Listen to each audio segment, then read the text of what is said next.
اختلاف آپ رکھیں، اختلاف آپ کا حق بنتا ہے کہ آپ اختلاف رکھیں، اور اختلاف دلیل کی بنیاد کے اوپر ہو۔ یہاں پہ کوئی ہوا کے اندر اختلاف نہیں کیا جاتا۔ آپ اگر کسی سے اختلاف رکھ رہے ہیں تو آپ کے پاس کوئی قوی اور محکم دلیل ہونی چاہیے جس کی بنیاد پہ آپ اپنی بات کو پیش کرنا چاہتے ہیں۔ ایک دلیل ہو، اس کی بنیاد پہ آپ اختلاف رکھیں۔ ہوا میں اختلاف نہیں ہوتا۔ اختلاف اس امت کا خاصہ ہے۔ اس امت کے اندر بتحاشا ائمہ گزرے ہیں جنہوں نے ایک دوسرے کی باتوں سے بتحاشا مقامات پہ اختلاف رکھا ہے۔ آپ امام حنیفہ کو دیکھ لیں۔ امام حنیفہ جو فقہ کے مفتی اعظم مانے جاتے ہیں، اور جن کی وفات کے بعد 75% دنیا ان کی مقلد ہوگی، اور 75% دنیا نے مانا ہے کہ امام حنیفہ نے جو فقہی استدلالات ہمارے سامنے پیش کیے ہیں وہی قابل معتبر ہیں، اور 75% دنیا ان کی تعلیمات کتابیں ہوگی۔ ایک طرف حال یہ تھا کہ 75% دنیا ان کی تعلیمات کتابیں ہے، لیکن دوسری طرف ان کے اپنے شاگردوں نے ان سے بتحاشا مقامات پہ اختلاف کیا۔ ان کے چوٹی کے 2 شاگرد امام یوسف، امام محمد، بتحاشا مقامات پہ اپنے استاد سے اختلاف کیا ہے۔ ان کا جو اختلاف تھا وہ اختلاف کی ڈومین کے اندر تھا، وہ اختلاف افتراق کے اندر نہیں گیا۔ آپ اختلاف کریں لیکن آپ تفریق مت کریں، افتراق کے اندر مت جائیں۔ اختلاف کریں لیکن اختلاف جو ہے وہ ایک دائرے کے اندر ہو، دائرے سے تجاوز نہ ہو۔ ایسا نہیں کہ آپ کسی سے اختلاف رکھیں اور کہیں کہ فلاں کا عقیدہ یہ ہے کہ تو وہ اسلام سے خارج ہو گیا، فلاں اس عقیدے کا ماننے والا ہے وہ یہاں سے جو ہے اسلام سے جو ہے خارج ہو گیا۔ اختلاف رکھیں لیکن افتراق کے اندر مت جائیں، تفریق مت کریں کہ فلاں اس عقیدے کا ہے اور اسلام سے خارج ہو گیا۔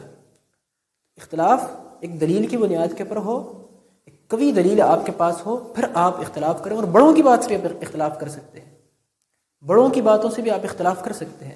پھر اس طرح میں نے ابھی امام حنیفہ کا آپ کے سامنے ذکر کیا۔ امام حنیفہ کے شاگرد امام یوسف، امام محمد۔ پھر امام شافعی کس کے شاگرد ہیں؟ امام محمد کے۔ امام شافعی اور امام محمد اور امام حنیفہ کے تینوں کی فقہوں کے اندر آسمان زمین کا جو ہے فرق ہے۔ چھوٹوں نے بڑوں سے بھی اختلاف کیا، شاگردوں نے اپنے استادوں سے اختلاف کیا ہے۔ آپ بڑوں سے بھی اختلاف کر سکتے ہیں، لیکن ہمارے ہاں ایک حیران کن سی بات یہ ہے کہ بڑے ہمارے ہاں یہ سمجھتے ہیں کہ ہم نے زندگی گزاری ہے اور ہم غلط ہو ہی نہیں سکتے۔ ہم نے زندگی کا ایک بڑا حصہ ہم نے گزار دیا ہے، ہم کیسے غلط ہو سکتے ہیں؟ ہماری بات سے کیسے یہ چھوٹے کیسے آج اٹھ کے اختلاف کر رہے ہیں؟ ایک عجیب و غریب قسم کا ایک رویہ بڑوں سے ہمیں دیکھنے کو ملتا ہے۔ تو عین ممکن ہے کسی بڑے نے ایک زندگی گزاری ہو، 50-60 سال زندگی گزارے ہو، اور اس نے زندگی کا ایک بڑا حصہ کھیتی باڑی کے اندر گزارا ہو، تو اس کو اسی کا تجربہ ہوگا نا۔ اس سے آپ جو ہے کوئی سائنس، فزکس، کیمسٹری کے بارے میں تو آپ رائے تو نہیں لے سکتے۔ اگر وہاں پہ بات کرے گا تو وہاں پہ غلط بات اس کی ہوگی، طبی بات اس کی نہیں ہوگی، تو آپ یہاں پہ اس سے اختلاف کر سکتے ہیں۔ اگر کوئی بڑا ہے، اس نے زندگی کا ایک بڑا حصہ تعلیم و تعلم کے اندر گزارا ہو، تو آپ اس سے تعلیم و تعلم کے بارے میں پوچھیں گے نا۔ آپ اس سے جو ہے کوئی دنیاوی کاروبار، لین دین کے بارے میں تو نہیں پوچھ سکتے۔ اگر کوئی بڑا ہے تو اس نے زندگی کا ایک بڑا حصہ کاروبار کے اندر گزارا ہو، تو وہ کاروبار کی جو ہے جو اسرار اور رموز ہیں، جو اس کے اندر جو داو پیچ آتے ہیں، اس کے بارے میں وہ اچھی طرح جو ہے جانکاری رکھتا ہے، اور باتوں کے حوالے سے تو وہ اتنی معلومات نہیں رکھتا ہوگا۔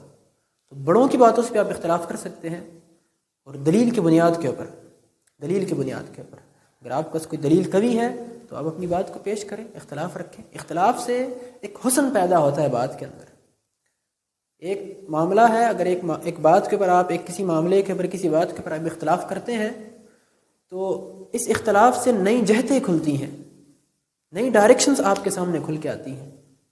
عین ممکن ہے کہ ایک انسان ایک بات کو ایک اینگل سے سوچ رہا ہو، اگر دوسرا اس سے اختلاف کرتا ہے تو اس کے سامنے 2 اینگل کھل گئے، اگر تیسرا اٹھ کے اختلاف کرتا ہے تو اس کے سامنے 3 اینگل کھل گئے۔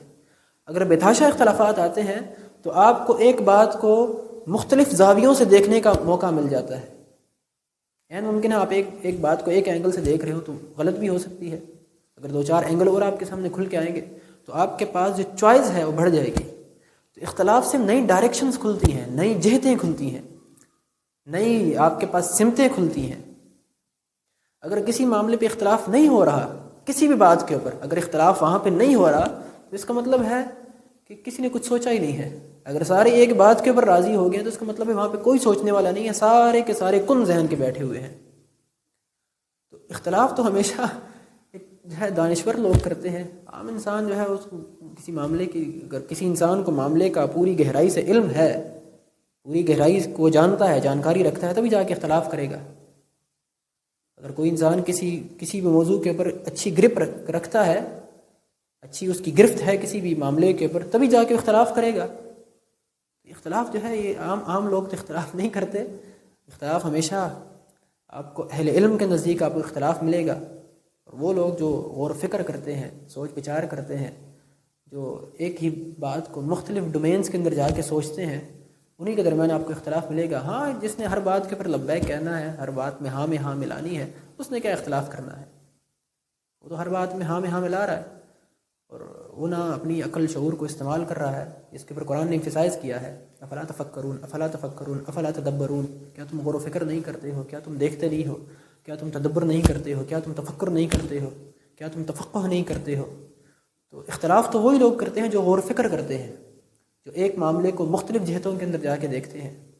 اگر ہر انسان ہر بات کے اوپر لبیک کہنا شروع کر دے اور ہاں میں ہاں ملانا شروع کر دے، اس نے کیا اختلاف کرنا ہے؟